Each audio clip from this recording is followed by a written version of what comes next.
Well, what's going on? Okay, I watched part one of this, liked the video. It was a good video. And now we're on to part two. Let's get her started. Hey everyone, before we dive into part 2, I just want to give a massive thank you for all the love and support that I received on my first video. At the time of recording this, I have over 4,000 views and just over 100 subscribers on YouTube. Thank you so much for all the support. If you haven't seen it yet, I recommend watching part 1 as I tackle very important topics there that I won't necessarily dive deep into here. It's been incredible to read your comments and all your feedback, and I love seeing how many of you are just as passionate about these topics as I am. I'm excited to keep this conversation going, so let's dive into it. Let's start with something that's actually going right in the gaming world. Indie and smaller game studios. While a lot of big AAA publishers often disappoint, most indie developers have been stepping up with innovation and creativity. In the last video, I praised Pal World for scratching an itch we've been waiting years for Pokemon to scratch. That's the power of these smaller studios. They're not tied down by corporate greed. They can take risks and create experiences that truly resonate with the community. We all want to see companies like Nintendo flourish. After all, they gave us so much of our childhood with their iconic games. But here's the problem. They've become the exact thing their games often paint as a villain. A greedy corporate empire stomping on the little guy. Yeah, again, the case of the indie game, just clear that that's what the consumer wants. And I keep saying this, is like, it's people want small, concise, easy to digest, content that's replayable. They don't want yet another Assassin's Creed, yet another, Call of Duty. Like, you'll always have that audience, but I mean, and I streamed Silico, one of the best fucking game shooters I've played probably in the past 2 years. And, well, and again, indies, they have their issues, right? I don't much care for a lot of early access games. I don't much care for games that come out in parts and come out in pieces, right? So yeah, part one of a game, then part two, then part three. But again, if I'm interested in the game, I'll even stomach that. Like, I have a whole backlog of games I'm willing to play, right? So indies, they have, their things. And again, I play like a lot of like gotcha games, and it's odd because gotcha games in the early 2010s were shat on. Like mobile games, gotcha games, people were like, okay, why would I pay for effectively gambling if I could play like Blizzard games or Ubisoft? Like Ubisoft at that time actually had somewhat of a brand. Like if I could play these good games, and again, it was also the console war, which was a reason to actually have a console over a PC. Now everything hits the PC anyway. So it's like, you look at these things, and again, the problem with some of the gotcha games, like Zaneless Zone Zero, is it's a game for people that don't have a social life, so there's a lot of talking. Now, I'm okay with that in like Nikkei Gaza Victory because it's a good story and they're good storytellers. Zaneless Zone Zero is kind of an okay story, but I play it for the gotcha, and gotcha games are giving you what the fuck you want. Like, they're giving you content as opposed to AAA games. All want to see companies like Nintendo flourish. After all, they gave us so much of our childhood with their iconic games. But here's the problem. They've become the exact thing their games often paint as a villain. A greedy corporate empire stomping on the little guy. Just look at how Nintendo is handling Pal World. Instead of seeing it as healthy competition or even inspiration, they chose to sue the developers over patents that Nintendo only released after Pal World came out. Yeah, and again, like, wow, they released after the game came out? What the fuck? And this is also the problem with Nintendo, right? Because Nintendo, again, they release good fucking games, right? They release good Nintendo exclusives that, if you're a Nintendo cuck, you can just sit your ass down, play a Nintendo game, and have fun. But again, the problem with Nintendo is they have a 100% success rate on lawsuits. against people. Some of them make sense, others like Power World don't. Because, like he just said, they released the patents after the game release just so they could sue the game because it, again, took people away from Pokemon. Again, something that for some reason they're not really Nintendo and Game Freak is doing absolutely nothing to innovate. And then you have another game in that genre, right? The monster capturing, monster fighting genre, and they want to go after it. Like, yeah, I want Nintendo to lose this time, but it's not looking good for Power World. And again, if that happens, the people that bought Power World, right, you paid for the game with your money, it could just be yeeted from Steam for whatever reason. So again, something you purchased with your cold hard cash could just be yeeted. It's corporate greed at its finest. It's not just about competition, it's about creating an environment where creativity can thrive. These indie developers are a beacon of hope in a landscape that can often feel dominated by cookie-cutter sequels and franchise fatigue. Rather than fostering creativity, big corporations are trying to squash it. It's ironic because the developers of Palworld obviously have huge respect for what Nintendo has done in the past. Yeah. You can see that respect in the same way they crafted a world reminiscent of Pokemon, but with a fresh creative twist. And guns. It's sad to see a company that is so loved by so many people now playing the role of a villain. Yeah, I know behind the scenes, like what I was told, in Nintendo's words exactly, like this is just business, right? Like they don't care. And again, Nintendo's probably run by a bunch of old suits with archaic rules. They don't understand that, healthy competition helps you also because it gives you, the company, an incentive to improve and not to, try to subjugate. But Nintendo doesn't understand that. And again, it's a culture thing. I'm just saying I don't care. Like, if it goes against my interest, like, I don't care to read into Nintendo, the rules on patents and copyrights in Japan. Like, if I'm going to disagree on principle, why would I take the time to read them? Like, if they're not going to benefit me, I just going to disagree. A man chooses. A slave obeys.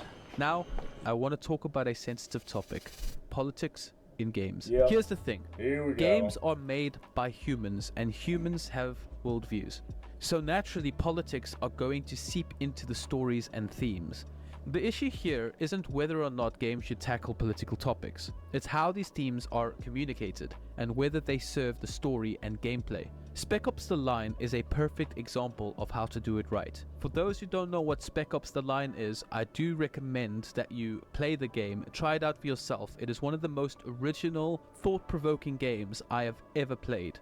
I will be spoiling the game now to bring my...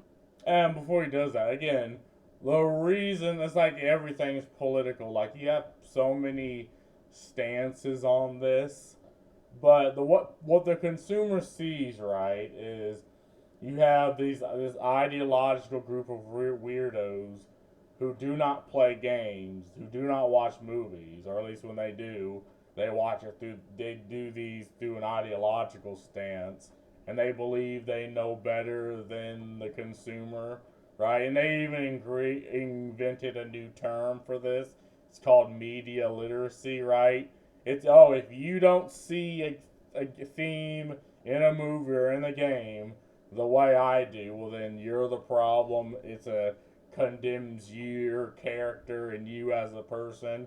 And they use politics in the broadest sense of the term as a chance to impose a small fringe minority ideology that they'll claim is just the majority. But again, the numbers don't show in games like Concord or Duskborn, right? Games where there was an active push to put ideology in games and to flaunt it in games, right? The numbers don't show. Like, even the people who defend this shit, they don't play the fucking game. and you have good games like Black Myth Wukong, Stellar Blade, Hogwarts Legacy, Coffin of Andy and Lele, and these same political weirdos will attack these games, even though the consumer enjoyed these games. Like, and this is the entire reason I started my channel, right? This idea that the products, the games, the movies, the TV shows you consume is like a moral compass, and if it doesn't press north, the ideological weirdos come after you, but they can't even, none of them can even agree where north is. It's just their north versus your south, right? And that's what the consumer is seeing. They're seeing just this fringe group of, and when VTubers were attacked for playing Hogwarts Legacy, I think this was the point where normal people are like, okay, so why do we have to take these ideological weirdos? Like, why do we have to, act and treat these people like they're adults? Like, they clearly have mental issues, they clearly have daddy issues, but they believe they're better than me because they have a stance and they can impose that stance on me, a complete fucking stranger. Two, someone who actually plays games, right? And a lot of people defended the VTubers, right? Because the VTubers, they don't care about politics, right? At least they shouldn't. Some of the top VTubers on the platform, they shut the fuck up about politics and they'll focus on their goddamn channel, and they're successful because of it.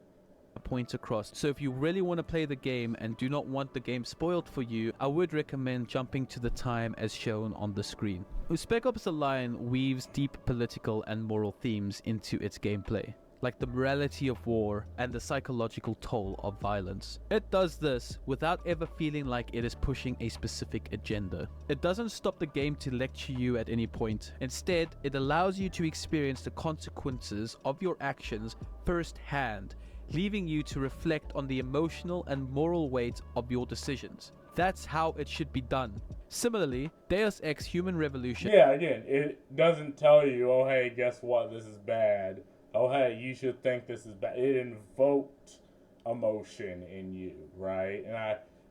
And that's how, again, it's a visual medium. That's how it should be done. Humans are visual creatures. Games, movies, TV shows are visual mediums. No one needs to be told a topic is bad, right? Like, you can gladly just show it, and people be like, okay, yeah, that's bad. Or even if they're like, okay, it's justified, maybe the action's justified, but, maybe it's justified, but it's still bad. Like, this is the point of art. But again, the quote-unquote media literate crowd is just like, no, if you don't see one for one the way I should see it, me, a complete fucking stranger that's morally imposing on you, you're the problem, right? And again, no one is going to accept that. It's like, who the fuck are you to tell me, someone who works for a living and who puts food on my fucking table, right? How I should look at art, or how I should look at things. Like, who are you to me? Oh, you're an ideological weirdo on Twitter that thinks you know better. Oh, cool. Whatever you say, idiot. So anyway, tackles topics like transhumanism and corporate greed, but it does it in a way that allows you, the player, to explore these themes on your own terms. The world is complex and your actions influence the outcomes. It's political, yes, but in a way that respects the player's intelligence and choices. On the flip side though, yeah, but again, it's the political, sure, but the point was the gameplay. Did have those themes, sure, but the point, again, was the gameplay, was how you interacted with the story, right? The politics wasn't front-loaded and everything else done afterwards, right? And people can tell when that's something that's done, even if it's done once or twice or 3 times in a game. Like, again, if you play games, you can tell a difference between a good story that tries to unravel itself to you or something that is thrown at you, right? Modern AAA games miss the mark. Take Far Cry 6 for instance. While it clearly aims to tackle issues like authoritarianism and revolution, the way it handles these themes often feels heavy-handed. Instead of letting players experience and interpret the world for themselves, it hammers home its messages in a way that feels disconnected from the player's agency. The narrative loses subtlety, which takes away from immersion. Now, I mentioned player agency, and for those who... Yeah, I mean, Far Cry 6 was just a buggy game. And it had an interesting premise, but I mean, I never played it, but I seen it, one, it was yet another Far Cry game, and anything past 3, I could care less about. But again, interesting concept, but buggy. Like, I know there's this, it has a situation where you have these hot mamacitas sexually harassing you, and it takes you out of the immersion because it's like women in real life don't act like this. Like, there aren't gangs of mamacitos being like, hey, boyo, I want to plap that ass on you. It's like, that just doesn't happen. And again, it was this idea of, you know, interchanging the genders with actions that just didn't feel right. It's like, what the fuck's happening?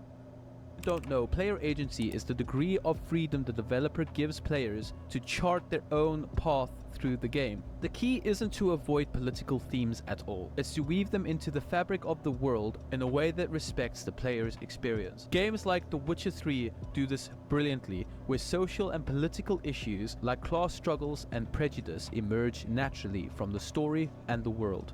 You're free to make decisions based on your own beliefs without being told what's right or wrong. This empowers players to make their journey feel personal and impactful. There's a lot of videos and a lot of voices out there saying that there's no space for politics in games. Yeah, and again, I think Fallout 2 also had this, right? Like, you can kill children in Fallout 2, but if you do, you have the child killing perk. And that effectively, you're playing the game on ultra nightmare mode because no one will do business with you. Everyone hates you. Bounty hunters will go after you. And this also, because you could get this on accident just by not watching where you're shooting and shooting a child in the back of the head, right? And again, it's the decisions you make, and it's how this fictional sandbox world reacts to it, right? And that's an experience that can only be done from people with talent. But then the opposite of that is Star Wars Outlaws, where again, you're an outlaw, but you can only rob from the police. You can pet the animals, but you can't shoot and kill them. You can't just shoot and kill any random person either, right? You know, it's tiny things like this. You know, above all the other things about Outlaws is a boring, vapid game that effectively wasn't even a game, right? Like, these are things that people pick up on. These are things that gamers pick up on. And again, you're being told by people who do not play games, or at least they don't interact with games the way you do, that it just doesn't matter.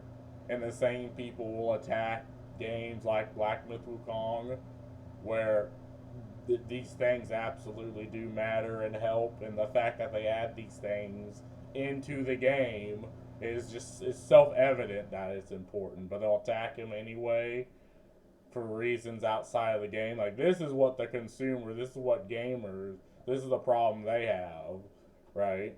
I think what a lot of people are saying is there's no space for you to shove your ideologies or your agendas down my throat. And I agree with this. We can share political themes in a very subtle and thought-provoking way without forcing it on a play. You're racist AoE in Dusty Born. Like, again, this game wasn't meant for gamers. It was meant to just suck up government grants. And there are a lot of wonderful examples of this out there. As we shift our focus again, let's talk about another frustrating trend in gaming: the growing laziness among developers. It feels like we've reached a point now where it's expected that a major... And my argument with this is there's just no incentive to do better in the AAA gaming space, right? That's why you have Well, one of the reasons why you have bugs is there's just no incentive, right? Like, you're a game developer who's been doing this for 20 years, and you have effectively corporate suits and uh, consultants telling you, oh, you're not allowed to do this, you're not allowed to do this, you're not allowed to do this, right? I even heard that they're fucking with the code of games. So you're not supposed to use words like master, slave. You're not supposed to use blacklist or whitelist because of the words. Now, like, these are standardized terms in coding, to my knowledge, right? If you use any other words, you're gonna have someone who's been working, say, 20 years, be like, what the fuck do you mean by this? And it's like, oh, you mean this. And most developers always refer to, again, the works that come before, or their work that came before them, to build upon. And you can't do this, right? And this is the idea of inclusive coding, right? Then it's the fact that, you have, again, the consultants that demand you change things. You have censors that demand you change things, and all this comes together to make games. Again, they cost a lot more to make, they take longer to make, right? And sometimes they come out buggy, broken, fucking unplayable, right? And you wonder why. It's like, no, this is the reason why. Well, one of few reasons why. And again, another one is, again, the lack of, incentive to make sure the game works well. The release will always come out buggy, unfinished, or lacking core features, only to be patched over time. This wasn't always the case. Back in the day, games launched on CDs or DVDs as complete products. Yeah, when you bought a game, you knew it was ready to go right out of the box. There was no expectation that you'd have to wait for a series of patches just to make it playable. Every fucking time I see this, it's like my wiener gets hard. Expectation right? that you'd have to wait for a series of patches. Yeah, it's like they released on discs, they worked, and that was it. Like, and you'd think it'd be better if it's digital. And again, with all the technology, all the money that goes in entertainment, how big these companies are, that, it would be even better. But no, what people are seeing is the quality is becoming worse, but they're demanding more money. And it's odd that a lot of people are like, yes, this is the way it should be. And it's like, no, right? It's really not. Like, you don't have to pay for physical tap. You don't got to pay for logistics. You don't got to pay any of that. You just sell a digital product Just to make it playable. Of course, there's always been a place for alphas and betas in gaming, especially for indie developers. These teams are often working with limited resources and smaller budgets, and they genuinely need the feedback from early access players to help refine their game before a full release. In those cases, early builds and community-driven bug testing make sense. Indie games are passion projects, and the devs don't have the luxury of massive QA teams like AAA studios do. The alpha and beta phases serve a valuable purpose for them, allowing gamers to help shape the final product. But when it comes to AAA, yeah, and again, AAA developers also do betas, they also do testing, and you'd think the bugs are changed or fixed. Not only are they paid betas, but you would think they'd fix things on launch, but no, it doesn't get fixed. It's just, like, I can't tell you how many times I'm like, okay, this game is buggy, and people come at me like, oh, well, it's a beta, it's early access. I'm like, okay, I paid fucking $70 for this shit. This is what happened with Redfall, which is why I played 30 minutes of it, and I refunded that game so fucking fast. I'm so glad. Steam's is watching me. He's like, oh, my boy's about to refund yet another AAA game. It's because of situations like this. developers, the biggest studios with the biggest budgets, it's hard to justify the current state of things. These companies have huge teams, enormous financial backing, and years of experience in the industry. Yet more... Yeah, but that's also the problem, right? Again, you have so much bureaucracy in a game that it takes to make a single game, above all the things we've mentioned previous, right? And again, most companies are like revolving doors when it comes to like developers. Like I think it was Naughty Dog that had probably the highest turnover rate when making The Last of Us 2. Now, surprisingly, The Last of Us 2 functioned and it looked visually pleasing, but they had the highest turnover rate than even most retail jobs in the summer, right?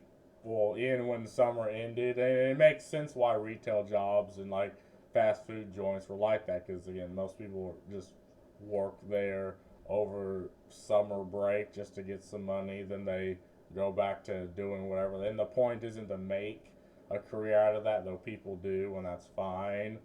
But again, you have a studio, a game development studio, Naughty Dog, which, you know, with The Last of Us 1 was pretty damn good, right?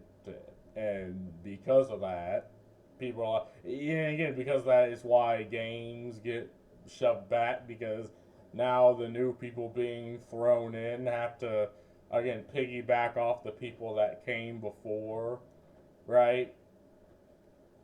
More and more, we are seeing them release games that feel unfinished, riddled with bugs, and sometimes completely broken on launch. It's like going to a bakery, buying a loaf of bread, and finding out it's half-baked. Then you're... Yeah, and again, like in games like Oblivion and Skyrim, the bugs are kind of, they're kind of funny, you know, they're kind of charming, right? But those Oblivion, they were, it was just a good game, and when you seen the bugs, it didn't affect your player experience. Like there's whole YouTube channels that points out the bugs in those games. And I don't know. I think when developers seen that, they're like, oh, so people, the market's fine with bugs as long as we patch them out. And it's like, no, because again, you're demanding $70 from me for effectively an unfinished and a buggy game. You're told to come back in a few weeks, a few months, or even a year so the baker can finish cooking it. That's basically what we're dealing with in the gaming world right now, and it's become the norm. Take Cyberpunk 2077 as a prime example. This is one of the most highly anticipated releases of the decade, with CD Projekt Red being a beloved studio after their work with the Witcher series. But when the game launched, it was a disaster on many platforms, especially consoles. Cyberpunk was riddled with glitches, crashes, and performance issues. The game wasn't just buggy, it was borderline unplayable for a large portion of the player base. CD Projekt Red had to issue multiple patches for several months to fix basic functionality, with some of the game's promised features missing entirely at launch. And this wasn't a small indie... Literally me, right? Goddamn, I had a joke. Issued multiple patches for several months to fix basic functionality, with some of the game's promised features missing entirely. Literally me at work when I'm in the locker on break. At launch. And this wasn't a small indie studio. This was a massive AAA developer that had years to get me off of the Xanax. Get it right. I am glad for the redemption story that Cyberpunk has now.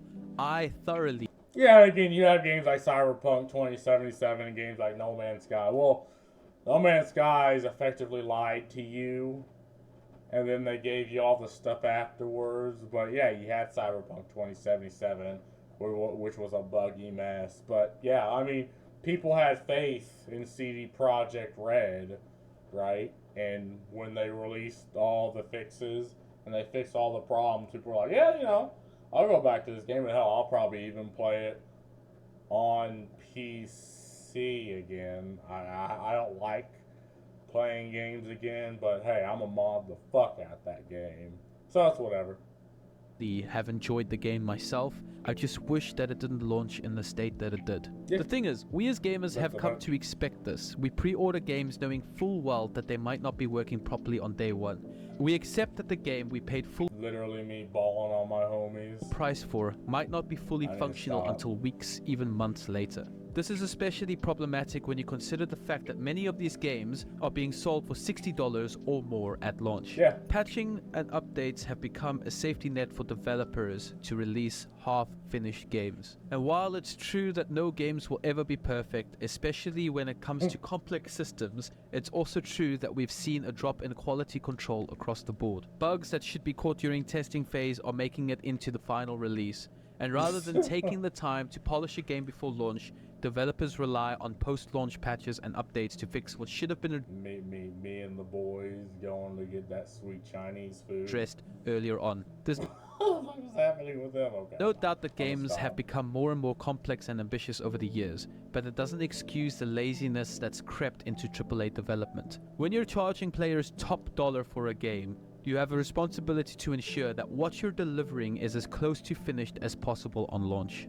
Patches should be used for minor adjustments and unforeseen issues, not to fix broken core mechanics or game-breaking bugs that should have been caught during development. As gamers, this is another trend that we've become way too accepting of. We've normalized the idea that buying a game at launch means being a beta tester for a product that should already be complete. This is a shift in the industry that we shouldn't have to tolerate, especially not when we're paying full price for these games. Studios need to take more pride in their work, deliver the polished experience they used to, rather than relying on patches to fix what should have been right in the first place. At the end of the day, early access and unfinished products do have their place, where smaller teams need the extra time and player feedback to refine their game.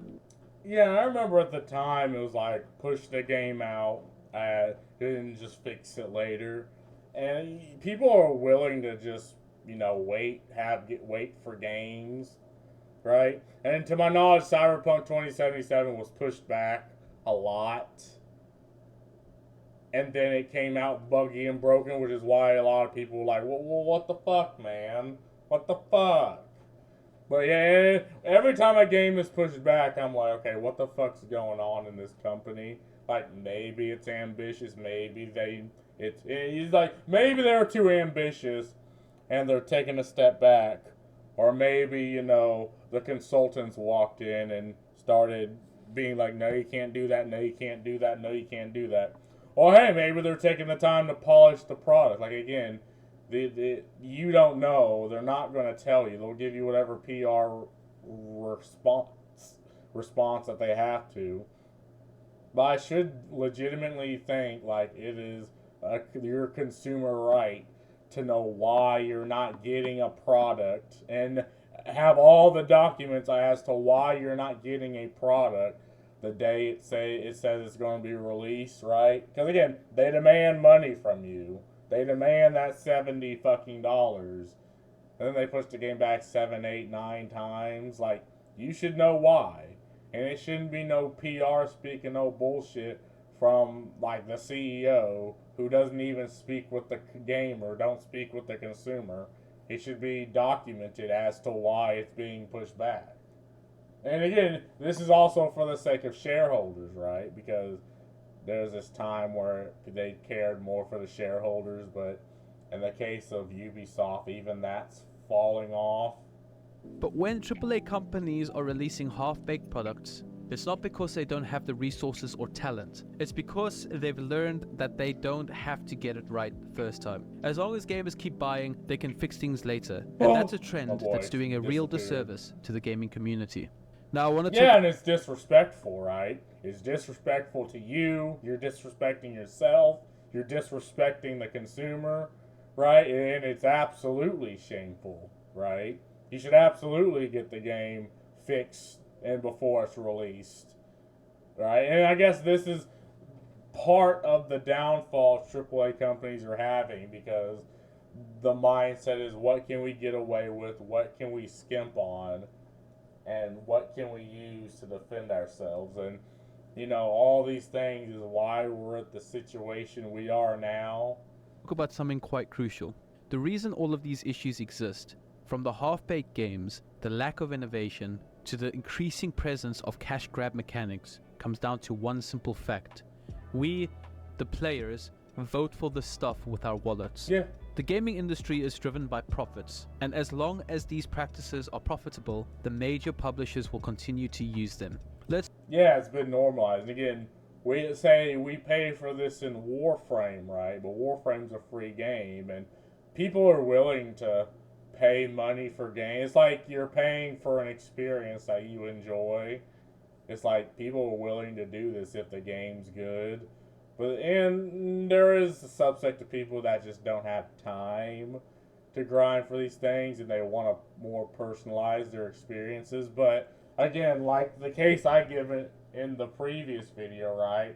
You had games like Shadow of War, which are in Assassin's Creed Odyssey, where the experience itself suffered. Like your consumer, your gamer experience suffered because they put the microtransaction in to goad you into buying microtransactions. And this is the problem, right? Let's be honest and real with ourselves. Many of us have bought into these mechanics in the past, whether we have liked them or not. Things like loot crates, battle passes, paid cosmetics, and even DLCs launched on day one have become staples of the AAA gaming industry. We see this across the board, from first-person shooters to sports games. Every time we buy a battle pass, purchase a cosmetic skin, or support a game with these tactics, we're signaling to developers that this business model works. Take EA for example, which pretty much has a monopoly on football games through their FIFA franchise, which is now called EA Sports FC. Despite years of player complaints about a Yeah, and there's a specific type of person that plays games like these. Like douchebags, I think I'd call them. Like, they're the people that bullied me for playing the games. But they also want to play games, but they don't want to be viewed like a nerd like me. Like, that was the demographic, and that's fine, right? It's fine to have a demographic and cater to it, but I mean, you really gotta ask why people gladly buy into just the same game over and over and over each year, demanding $70 each year, and they're adding shit like this.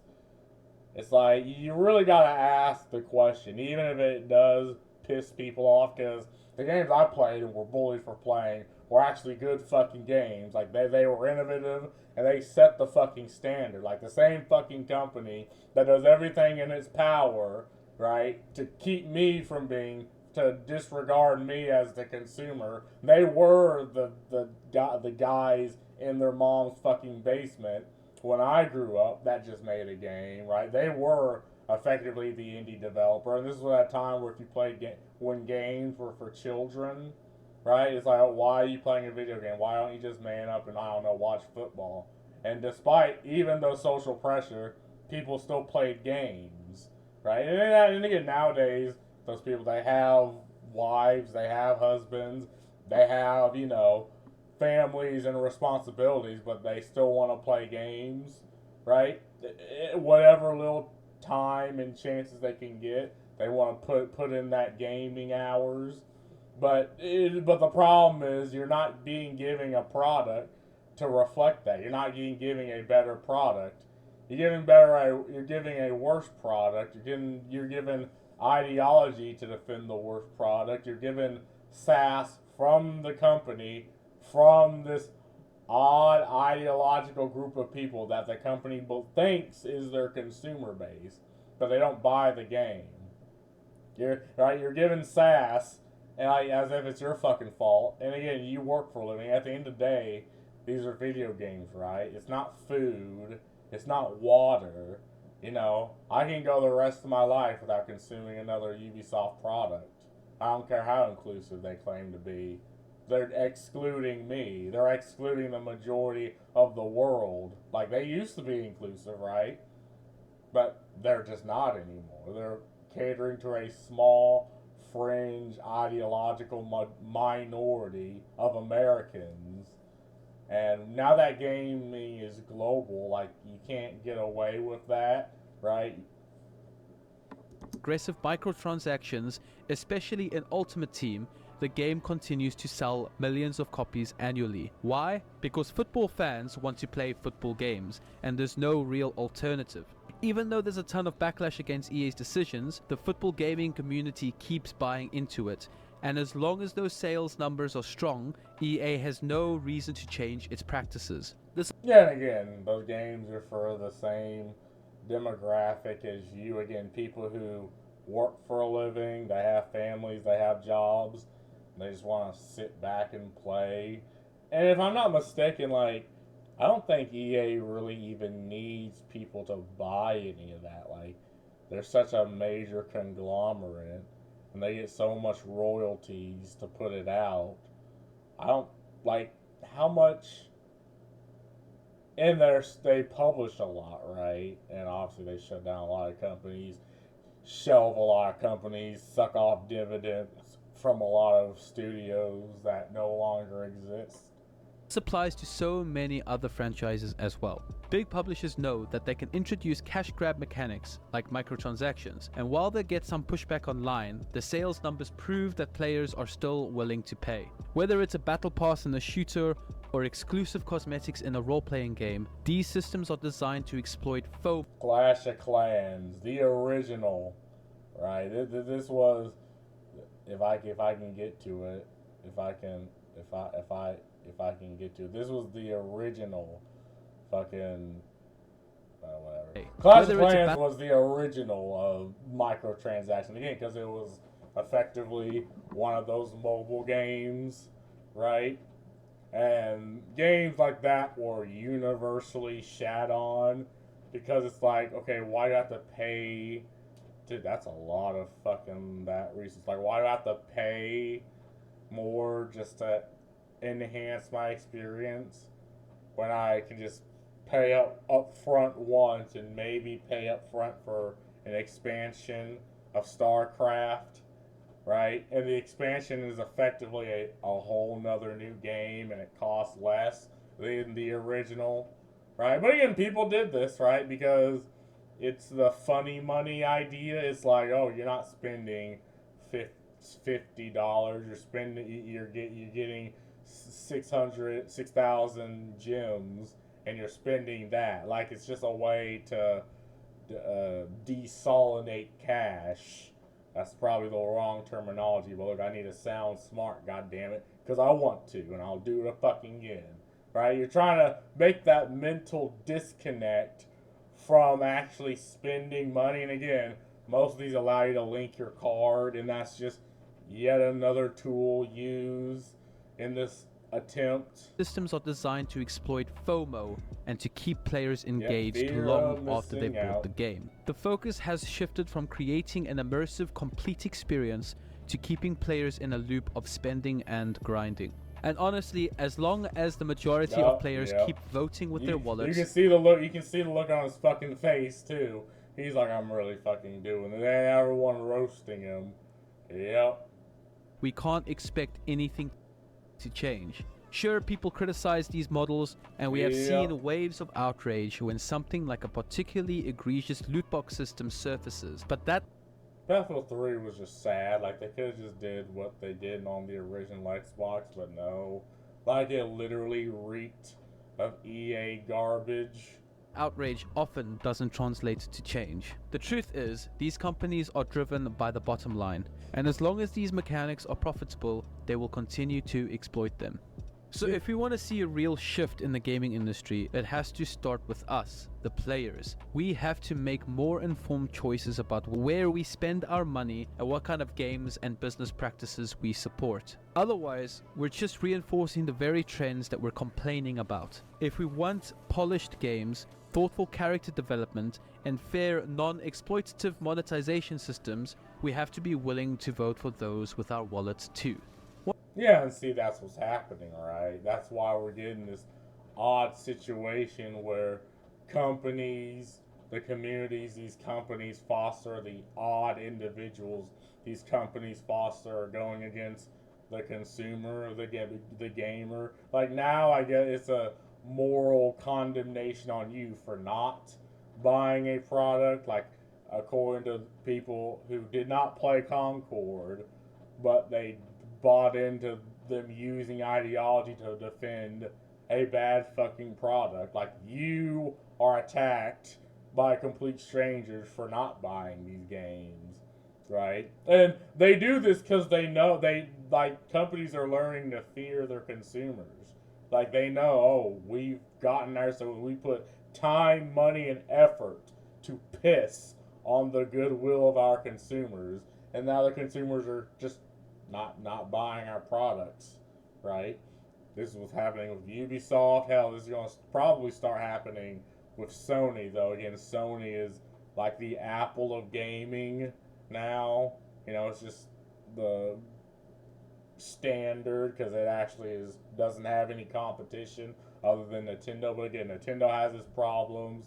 No one fucking cares for Xbox because they stopped being a gaming platform. Like, for some reason, they thought my mother was going to get an Xbox just to watch Netflix. Like, this was the mentality of the people at Xbox. And Phil Spencer goes on these fucking pity parties. And it, one, is sad. Two, pisses me off because he's the fucking CEO. But because Microsoft bought them up, he has absolutely no power but to just say, yeah, sorry, we fucked up.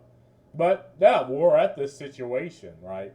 People are voting with their wallets, they're voting with their money, and that's why and again, they appeal to the majority and be like, no, the majority of people want these games. They want these AAA games that push ideology, a small fringe ideology. You know, they want to attack you, the gamer, right? But the numbers just don't show, right? And this is all you really need to do. Like, I show someone the numbers on Twitter, and what do? I get blocked, right, by that person. Like, they want to jump into these isolated bubbles with the people that only think like them, only act like them, only speak like them, only use their terminology, only has the same fucking gender studies degree, and they disregard you, the person who works for a fucking living.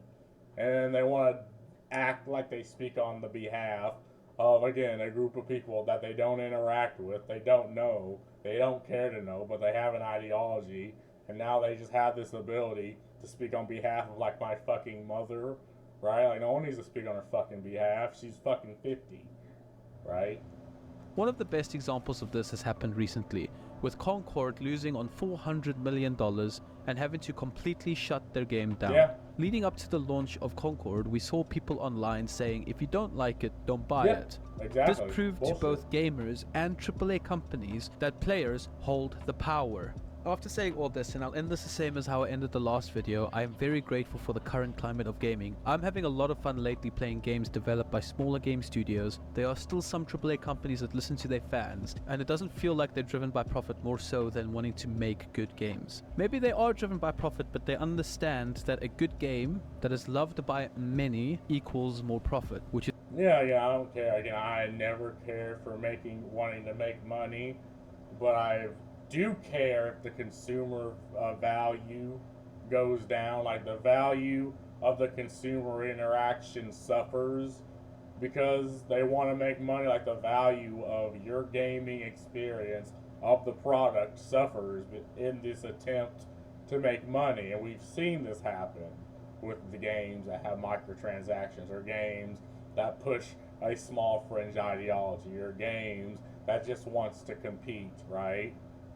You know, or games like Concord that aren't even games. They just exist to extract wealth from Sony, extract wealth from government grants, extract wealth from ESG, and then just go bye-bye, right? Like, we see these things happening with our own eyes, and we're being told by the, if you don't like it, don't buy it crowd that, no, what you see with your own fucking eyes is incorrect. You're incorrect, and I'm gonna now spurg out on you.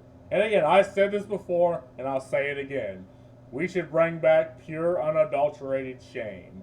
Like, even if I don't like it, and I won't buy it, I am going to shame you for demanding $70 for bad fucking games. Like, I will be on that corner, talking shit about you, right? This is what we need to bring back. Like, no harassment, no doxing, no just pure unadulterated shame. How dare you demand $70 fucking from the consumer? Like, even if I'll never buy this game in my life, how fucking dare you demand $70 for this shit? Which is something that I do not understand why other AAA companies haven't come to grasp with. I am going to end this video there. Guys, thank you so much for watching. I've really enjoyed having this conversation with you guys. I'm definitely going to be making more videos going forward. I've discovered something I enjoy and I'm going to just jump on it. If you enjoyed this video and would like to see more from this channel, please subscribe below, and I hope you guys have the most amazing day. Well, I'm using a different browser, so I can't do that here. But yeah, I mean, good video.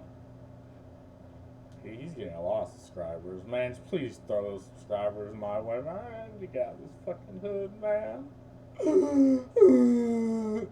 For almighty algorithm, please show this vid to others.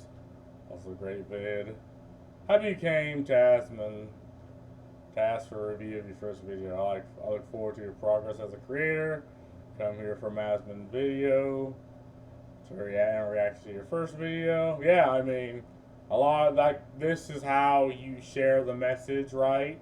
And more people should do. Like, I know he does a lot of legendary drops videos. I doubt he'll do a lot of my videos because, again, I don't really make long form content outside of reacting to other people's content. Asmonbald, let's go. I didn't imagine that these are your first videos, AAA games, despite what opinion you shared, which I totally agree, by the way. I guess imagine these are your first videos. Asmonbald brought me here. My favorite thing you brought up was alpha and beta testing being a tool for small developers. It's downright shameful that multi-million-dollar companies rely on the same tactics while charging premium price.